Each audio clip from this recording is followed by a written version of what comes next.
Alrighty, let's go. Welcome back into the Scooshy Sport podcast in continuation of your NRL season 2026 team previews. We are on team number 11, I believe, out of the 17. We're easily over halfway. We've got 10 out. We've already done 10 previous teams before this one. This one here, we've got a few of the good teams left in this one. We're going to be talking about home of Bondi, Sydney Roosters. Team I think will definitely be on the rise and on the improvement in 2026 for sure. But before we get stuck into it, as I said, I've got 10 out before this one. So if you're just watching this one, remember to go check out the other 10 I've released. I'll also be having I released 2 a week coming up to the NRL season. I also have the Penrith Panthers coming out around the same time as well as the Roosters one. But your previous 10, we've done Manly, the Raiders, Warriors, Cowboys, Doggies, Dolphins, Tigers, the Sharks, the Titans, and the Dragons. So 10 of them all there for you to go check out before or after you watch this one here. But essentially doing the same through all our NRL previews. We're going to do a recap, a little bit of their 2025 season and how they went. And then we're going to mainly look at their 2026 gains and losses. Who have they signed for the 2026 season I think can make a big difference? And who have they lost for the 2026 season that I think could make a difference as well? Then we're going to have a look at their best 1 to 17 for round 1, obviously pending any big injuries at all. And then I'm going to have a look at the rest of their squad. Is it deep? Is it going to be concerning if they have any injuries later on in the season? And then we're going to have a look at their draw as well. How is their draw shaping up for 2026? Is there a couple good matchups? Do they start easy? Do they start a bit harder? When is their buys? Is it during the origin period? How badly will they be affected during the origin period? And then obviously going to start off with my ladder predictions. So before we get started into all of it, remember to give this video on YouTube a massive like if you are watching. Subscribe to the channel as well. Remember, I said go check out all the other ones there as well. I said team number 11 of the 17. But without further ado, as I said, the Sydney Roosters for this week in the podcast, and the Penrith Panthers will be coming out at the same time for you on Tuesday morning. So Sydney Roosters, I think, will be definitely a team on the improve in 2026. 2025 finishing 8th on the ladder, obviously getting bowed out to the Sharkies down there at Shark Stadium there in the first week of September. A game that they probably had a chance to win, honestly, and just didn't really perform at the level that we know they can. And this squad, you look at it, it's absolutely stacked in my opinion. Absolutely stacked. Probably the best 1 to 17 on paper out there, in my opinion, going into this year. And probably you can't really say it was a pass mark last year, considering all things. I get, Sam Walker was out first half of the year and that sort of thing, but they have got a lot of talent on that roster, and they just didn't quite perform when they really did need to. But 2025, so finished in 8th, won 13 and lost 11, so only just winning over half their games. In terms of attack, it doesn't really shy down the attack. 653 points for the year. That finished as the 5th best for the season, so just outside the top 4. Defense-wise, 521 points conceded, which is just a little tick about over sort of close to 22 points a game, which finished in 8th, so the top 8 in defense for the year. So you probably look at where that ladder position actually finished, and you probably think that's probably a fair sort of finish, finishing in 8th. I do remember them, losing a couple little close ones, and they always just seem to slip up against a team that they probably should win by, you'd think, like double digits, I guess. And it's just, there's sometimes a hard team to get a hold of the Roosters and just sort of where they're at, but then they'll come out, the next week after and absolutely dominate a really good team. But the main thing for the Roosters is they really do struggle to compete against like your big teams like your Panthers and your Storm, which I haven't got a good record of under Trent Robinson. They'll obviously be looking to go a little bit better than that heading into 2026. Speaking of Trent Robinson, always go through the coach. He's contracted until end of 2028. Obviously, he's won 3 premierships now with the Roosters there. First one to go back-to-back in quite some time. Hasn't had that success as in a premiership, even in a grand final, for close to 6 or 7 years now. Got to the prelim a couple times, but just falling short there. This is a team that I look at now that should be finishing top 4 and should be at least making a prelim. I think Losing a prelim would be just a pass mark, but I'm looking at this team thinking they should be making a grand final and very close to actually winning the premiership for 2026. But let's have a look at their 2026 games because there are a couple big names on there, as we know. Let's start off with the obvious one. Daly Cherry Evans coming over from Manly Seagulls for the year. Looks like this will be his sort of last year going around in the NRL. I mean, like, what a career for DCE, right? He's won a premiership with Manly in 2011 in his rookie season, won plenty of Origin Series, won a World Cup with Australia as well. Absolute career, and now he gets to finish his career off just like Cooper Cronk did at the Roosters. They're partnering Sammy Walker for 2026, and it was one of those ones where signings where like DCE was, we knew he was leaving Manly, and then it just became one of those things. Where's he going to go? And the Roosters started, becoming a bit of a room, and you thought, why? Like him, Hugo Savala and Sammy Walker were just sort of starting to cook in that season a bit, just starting to gel really well together. Hugo Savala is coming out of nowhere a little bit. And just playing really well. Had Sandon Smith in there. We know his talent. Now he's off to Newcastle. I did really like, Sammy Walker and Hugo Savala together. And I think you just don't know. Is it going to be like a one-season wonder? Is Daly Cherry Evans going to teach Sammy Walker a lot where Sammy Walker can really progress? Is DC going to play that 6 and a little bit behind the Sammy Walker? Is Sammy Walker going to play a 7 role and really take action with the ball? Or does Daly, with all the experience, take action of the ball and let Sammy just, do his sort of out of the blue sort of what's the sort of thing? Just kind of his thing, right? We know what Sammy Walker is like when he gets the ball. He's not too much of a structural player. Kind of reminds me of Lockie Galvin a bit in a way, or Lockie Galvin reminds me a bit of Sammy Walker in a way where you just... we just see these classic rugby league moments with Sammy Walker. He does a chip and chase, or he does his unorthodox kicks. That's the word I was looking for, unorthodox. Very unorthodox player, but it's absolutely unreal to see when he's on. I think he's honestly one of the best sevens going around, players going around in the comp when he is playing at that level. It's just a matter of fact of staying consistent with that level, Sammy Walker, for the season. How he pairs with Daly Cherry Evans. I can only see positives, really. The more and more it happens, the more and more you see Daly Cherry Evans in a Roosters jersey, which looks really weird, you kind of start to get the sense that it will work. It may take a little bit to gel at the start, and they've got a hard schedule to start as well.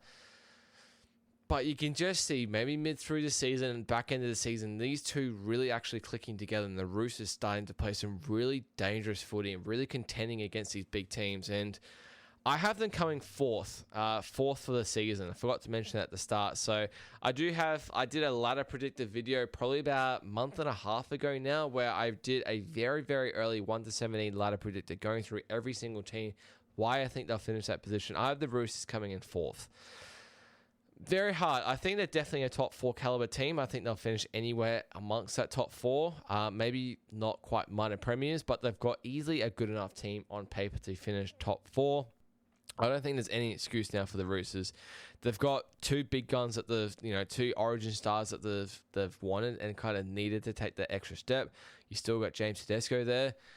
Make sure you go check that out as well and see why I think the Roosters finish it. I've kept it just for fairness, all the same positions from that video about sort of 5-6 weeks ago, just for all my previews, just to sort of make it fair. Keep it the same. My opinion hasn't changed too much on opinions from that long ago into this one. Obviously, preseason will change that a little bit. So that's DCE there. I think he will work quite well as Sammy Walker. I can't see it not working, really. I think he's in such a good system. I think he's out of, Manly, where I know he was so loved, and he loved being at Manly, but just near the back end, it got a bit sort of awkward. Not sort of really a good end to his tenure there at Manly. Fresh beginnings there at the Roosters. I think it's got 1 year left. You'll want to go super hard and finish on a high. So, yeah, I think DCE will work quite well within the spine. Obviously, you got the next one here, Reece Robson. What a signing. This signing seems to go so under the radar, I feel like. And I only say that because I've been doing Supercoach Team Picker, that sort of thing. Reece Robson hasn't really been getting mentioned a whole lot. It feels like your Reed Marnies have been talked about a little bit more than your Reece Robsons. just feels like an under the radar kind of signing. It just feels like it could be such a pivotal one. You're getting the New South Wales starting hooker, straight into the starting team, surrounded by DCE, who is captain of Queensland. Sammy Walker, who on his day is easily one of the best players going around. And then you got James Tedesco, the Dally M medalist. This spine is absolutely crazy. It is crazy. And then, who was in? You had a bit of Connor Watson there. Obviously, last year at number 9 there. Now you got Reece Robson, an out-and-out hooker, a guy who can play 60, 65 plus easily, if not close to 80 minutes, make a lot of tackles, really good running game. Pair it with Sammy Walker, DCE, and Tedesco. It's one of the best, if not the best spine going around in the comp for mine. I just think it's such an undervalued signing that not many people are talking about it. Until we see it, maybe I think he will kick really early, quite early on. I think after, round 4, 5, 6, we'll be talking about Reece Robson going holy dooly. You've got him in a better system now than the Cowboys. He's sort of back home, closer to his family in New South Wales there, and then he's absolutely taken another lead. Kind of what we saw, I guess, maybe with Blake Brayley near the back half of last year. I reckon Reece Robson will be one of those kind of players as well, where we look back at it after, not even halfway through his season when he gets to Origin and go, he's out and out. Definitely the hooker choice for New South Wales coming into Origin. I absolutely love that signing. Absolutely love that signing for the Roosters coming to this year. Absolutely love it. Next one. A couple of wingers. We've got Cody Ramsey coming over from the Dragons for 2 years. Really handy replacement. You've got another winger there and Tommy Talau as well coming over from Manly for the year.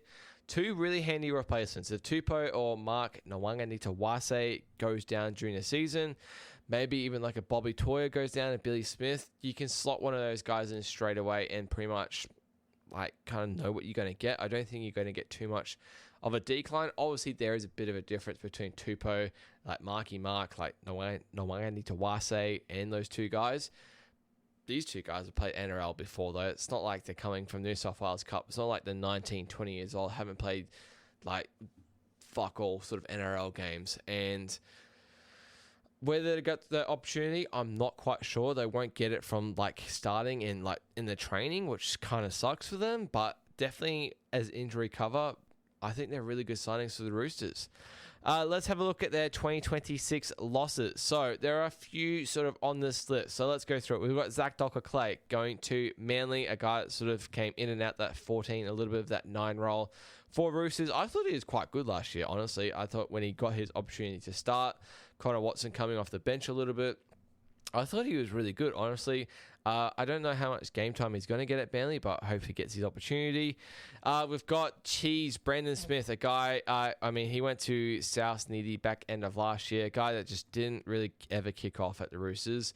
Was a big signing a few years ago in 2023 when he actually came to the Roosters.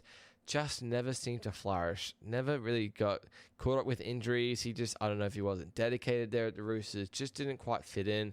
Wasn't for him, so Roosters won't really miss him too much.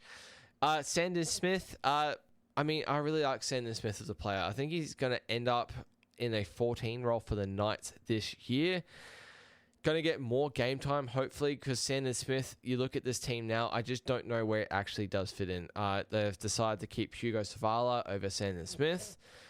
And I just don't know, now that you've got DC in there, obviously if you've got a healthy team, you've got Walker and DC in the halves, you've got Reece Robson in your 9 role, then you got Connor Watson kind of in that 13, 14 role there as well, and then you still got Hugo Savala there as well. I think Sanders made the right decision. I just don't see how much game time he honestly would have got. Chatty Townsend, he's retired now, but look, he had his struggles at the start of last year.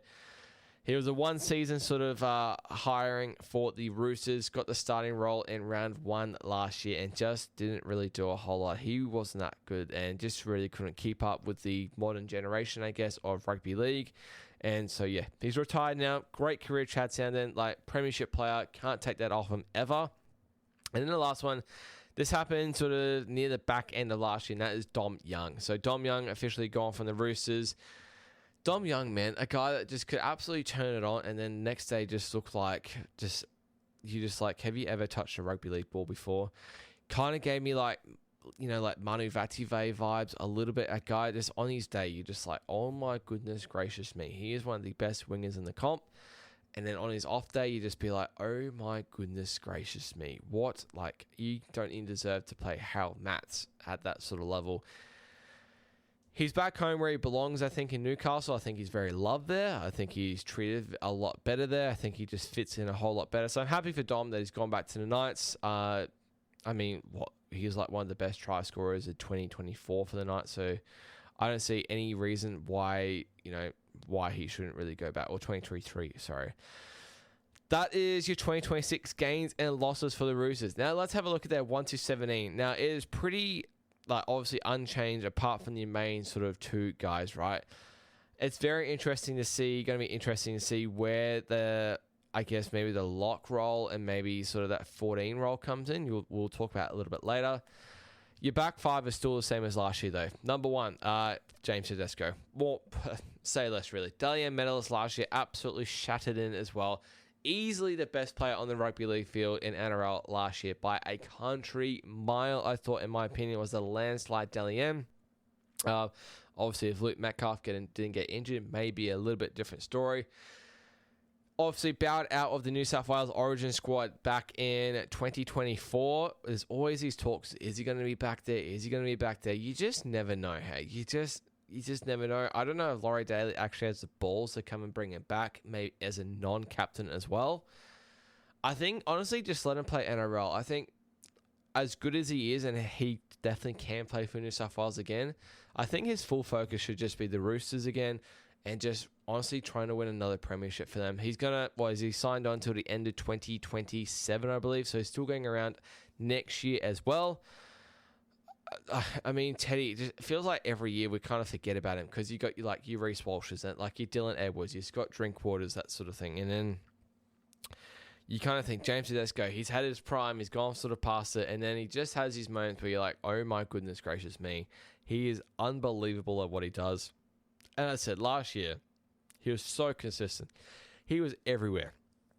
Absolutely everywhere for the Roosters. And I said, absolute flew in the Dalian. Absolute flew in. So, no doubt he'll just continue being fullback for the Roosters. Never any under pressure for James Tedesco whatsoever. Your wingers, you got Daniel Tupou on the left. I mean, literally the best ever try scorer for the Roosters, without a doubt. Daniel Tupou feels like a guy every single year goes under the radar, and then you just see him do these freak kind of shit where it's cross-field kicks and he's just jumping up super high in the air. These put-downs. He is just unbelievable, Daniel Tupou. One of the very, very underrated wingers that we have in our comp. I honestly think he's a top 5 winger in our comp. The other winger, Mark Nwanganitawase, absolutely nailed the name there. Back to rugby union back in 2027.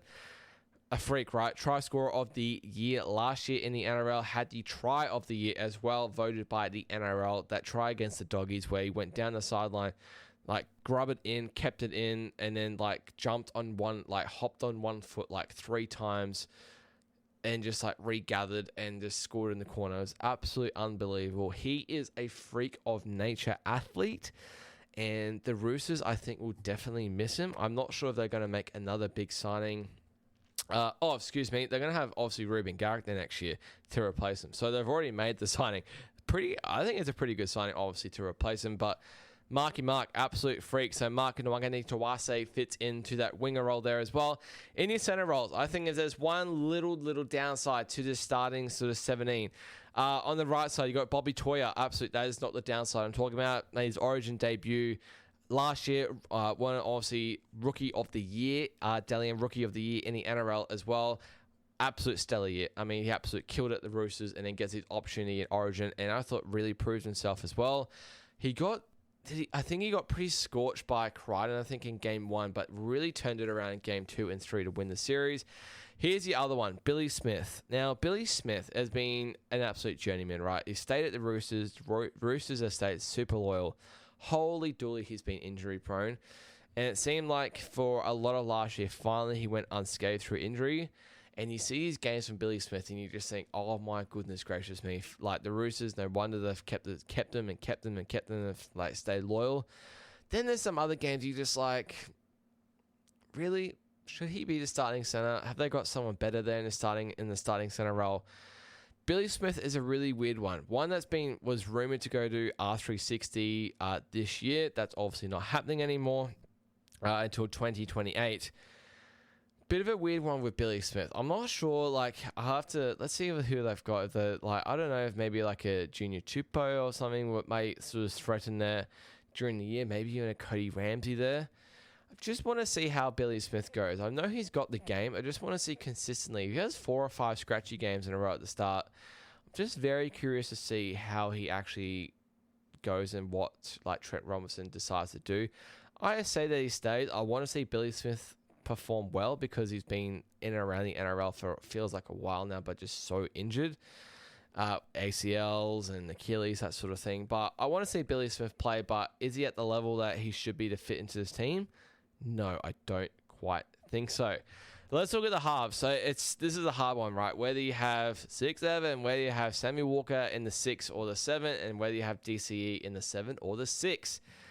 I would like to see Sammy Walker in the 7 role. I think this is Sammy Walker's team. I think DCE can still play a really pivotal role in the 6 role, in that role, even just with the number 6 jersey on his back. Whether they try and mix it around, kind of like what Braden Trindle and like a Nico Hines kind of do kind of thing, or like maybe like a Munster and a Hughes kind of thing, I'm not sure. Daly Cherry Evans obviously doesn't have the running game quite like Munster does, that sort of thing, but in terms of game management, I think Sammy Walker can really actually rely on DCE and maybe even that kicking game if he needs to. I think Daly, you're going to expect them with a lot of assists. And I think Sammy Walker, I think we just need to see Sammy Walker play his game and be able to trust his 5'8", that he's got some backup and he's got, the support behind him to, go for that run when he needs to. And I don't want to feel like if Sammy Walker has a 7 jersey on, he has to be like that game manager. I just want to see Sammy Walker be Sammy Walker. But for me, this is Sammy Walker's team. And it has been Sammy Walker's team, and I don't want to see it shy away just for 1 year, just because DCE has arrived and then it goes back to Sammy's team. I want to continue seeing it being Sam Walker's team. I want to see DCE take that little bit of a step back, just a tiny bit. Doesn't have to be like fully step back and just say it's all your team, like all yours, Sammy. These two can work really well together, as I just spoke about. But it's how they work well together. Like, is it, one play the hot hand just on its day, kind of like the Sharks, and see what they do. I'm very, very intrigued to see. So curious to see how it is. They obviously play my Warriors in round 1. I am uber curious to see how these two line up together in round 1. Does Sammy Walker just keep the 7 jersey? Does he go to 6? Yeah, I'm just not quite sure. In your starting forward pack, holy dooly, this dude is epic. I love this dude. Naf White had a career year last year. Naf White, absolute career year. Cannot go against him at all. He deserves his starting spot. I absolutely love Naf White. And then you got Lindsay Collins in there as well. Lindsay Collins, I mean, he's just a weapon, right? Like, he's been through the NRL. He's obviously getting a little bit older, a little bit tired. Can't play the longer minutes that he used to. But man, if you need him to make a tough tackle or tough run, Lindsay Collins is your guy. In your hooker role, starting without doubt, Reece Robson, get him straight in there. We know he can play you 60, 65, 70, even close to 80 minutes if needed. Make a whole bunch of tackles. Adds a little bit more of a running game, I think, for the Roosters as well. And with him, that running game, catching out tired defenders, and you got Tedesco looming up. Then you got, Sammy Walker there as well. We could be seeing like that Storm Big 3 where it used to, be Cam Smith at a dummy half and give that pass to Cooper Cronk and Billy Slater's on the inside. We could see a Reece Robson to like a Sammy Walker or DCE back inside to Tedesco, and it could just be game over, shut the gate, see you later, Tedesco under the post. We could see that a lot this year. In your edges, on your right edge, you got Siwa Wong. Good to see him be back last year. It was good to see him have a really good year. We know, if you listen to Rugby League Guru, who I listen to a lot, he has praised Siwa Wong for a very, very long time and praised him and said this kid is it. This kid is going to be a superstar. And we didn't see it in 23 or 24, but in 25 we finally saw what Siwa Wong is made of, and he gets the starting role. The other side, you've got Angus Crichton there, you got Critter. say less about Angus. Wally Lewis-Menela's back in 2024. Had a little bit of a down year last year. He had an absolute career year coming off that year off back in 2023. Absolutely brained it in 2024. Absolutely killed it. As I had a little bit of a down year last year, but I think he'll be bouncing back pretty hard. Now, I've got Victor Radley there in the 13 role at lock. You could easily put Connor Watson there. You could bring Connor Watson on for a bit of energy pace, halfway through the first half and halfway through the second to replace Victor Radley. Maybe you bring Siwa Wong a little bit off, maybe move Victor to the edge, Connor in that lock role area, and maybe give Reece Robson a break, move Connor into that 9 role. The beauty of the Connor is you can move him pretty much anywhere, and you know he's going to do a decent job, whether it's hooker, whether it's lock roll, where you need to get him into the halves at all if there's some sort of injury. Maybe you defend on the edge. You know he can do it. He is unbelievable. That's why he's a 14 for New South Wales. Absolutely love Connor Watson. 15, I've gone for Blake Steep there. Another up-and-coming gun forward for the Roosters there. Gets his opportunity on the bench there again. In your 16 role, gone for Nat Butcher. Nat Butcher, he's been in the starting role for the Roosters for quite a while, but now you got Siwa coming through. I think that pushes Nat to the bench. And then, of course, in your 17 role, we're going for Spencer Leniu. Absolute workhorse bench off the bench there, coming in for your big hits, your big runs, your big tackles. Just that bit of energy that the Roosters need after that sort of 20-minute mark. Once Lindsay and Nath White get the big work done in the first 20 minutes, bring Spencer on. He's going to have an impact on the game. Now, let's look at the rest of the squad, and this is where I think it's just so bloody strong. It's just like, if you've got an injury there, here or there, there's a lot of cover there for the Roosters. You got Salisi Feketi, you got Junior Pauga, you got Junior Tupou, you got Xavier Va'a. Holy dooly. It's just like, if you haven't heard these guys, these are really good up-and-coming young guards. Like Junior Tupou was really good at Tigers, just didn't quite get the opportunity at the Dolphins. Feketi is really good. Junior Pauga, whenever he seems to come in, Junior Pauga, for that one-off game, he kills it. You got Lasalu. He is an absolute beast. You got Egan Butcher, who's played plenty of NRL games. You got Jake Elliott there as well. You got Luelu. Luelu came out of absolute nowhere last year. He got his starting role a couple times at the number 9 role, even at 14. Really took his opportunity, I thought. Good to see him still there in the top 30.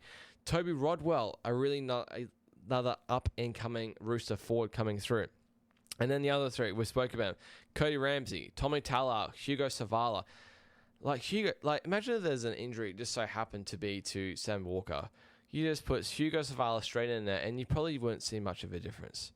You probably wouldn't see much of a downgrade. Honestly, if there was to be an injury that really does impact it, maybe Tedesco, obviously. I'm not sure who would probably go to fullback in that situation. Maybe Nwangani Tawase, maybe Cody Ramsey goes in that situation. Obviously, touch wood that it doesn't. But it just feels like if there's an injury to Roosters, which Roosters seem to have injuries, feels like they're not going to be as badly affected as they have been in previous years. The Roosters squad is looking absolutely stacked. I think 1-17 on paper, you look at that, I think it's probably the best 17 going around in the comp. It may be honestly a little bit light that I have them finishing in 4th. I think this team can go a very, very long way. I think their signings are awesome. The 2 marquee ones are DCE and Reece Robson. I think they'll fit in really well. And there's only one reason why they've signed DCE to a 1-year contract and why they think it will be good, and that is to win a ring. That is to win a premiership in 2026. Let's have a look at their draw heading into 2026. A little bit of a longer preview than other clubs, just because I really like this Roosters team. But teams they played twice. So out of the top 8, obviously there's only 7 other teams in the top 8 that they'll have to play. But there is the Panthers they play twice, Broncos, Sharks, and the Storm that they play twice. So honestly, that's probably three of the toughest ones that you've got there. Sharkies is not too bad.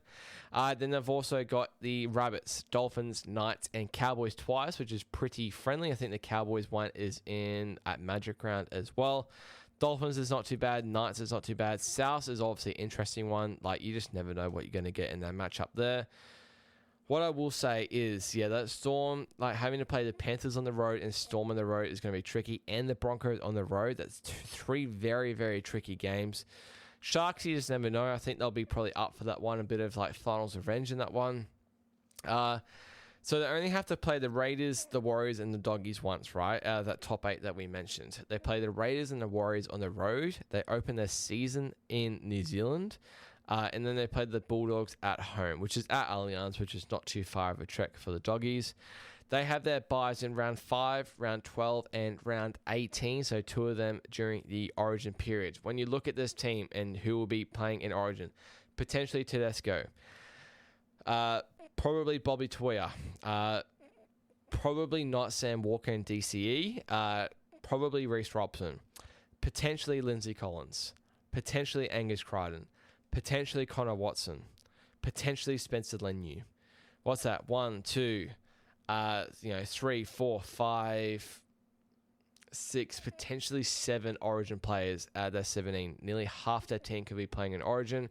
So they're going to have to really play well during that Origin period and really start well and really finish the season well if they finish in the top 4. As I spoke about their start, their schedule is brutal to start the season. It is brutal. They start in New Zealand, as I said. Then they come home after a brutal New Zealand trip, come and play their old rival, South Sydney Rabbitohs. Then they play the Panthers. Then they go to a trip to Manly for DC's first trip back to Brookie. Then they get a bye after that, after 4 weeks there, and then they go play the Sharkies in Perth. That is the first 5 or 6 rounds. 5 very, very tricky matchups. Obviously getting the bye in there, which wouldn't matter too much early on in the season when fitness is just sort of starting to pick up. Fatigue isn't really there too much. But yeah, that's 5 very tricky matches. Honestly, if they're on, they can go 4-1, 5-0. If they're not on, it could be like a 1-4 situation, 2-3 situation, which not dire straits as a start, but not the start that you're really sort of looking for. But I really do believe in this Roosters team for this year. And yeah, that's why I've got them coming 4th. Would not shock me to see them finish higher than 4th. I think anything below in that 5th to 8th would be fine, a pass mark. Anything outside the top 8 is an absolute fail. I think anything that is not a prelim or better is a fail for the season. I think a loss in a prelim would just be an expectation. I think making a grand final should be at least the pass mark for the Roosters and then winning the whole thing. This team is easily good enough, easily good enough to win it all this year. Roosters team, Sydney Roosters, looking very, very good for 2026. That will do it for the Sydney Roosters preview. We went through their 2025 recap, looking at their 2026 gains and losses for the season. Obviously, DC and Reece Robson, the big signings. How they fit into the 1-17, looking at their best 1-17 and the rest of their squad, and then going through their draw, how they'll fare during the Origin period, and which Origin players that they'll have missing. But yeah, that was super fun. Really high praise on the Roosters this year. Remember to go check out the other 10 teams previously as well, and my ladder predictor as well that linked with this one. Roosters finishing in 4th of 2026. Remember to go check out the Panthers one, released at the same time as well. But thank you so much for watching, and cheers.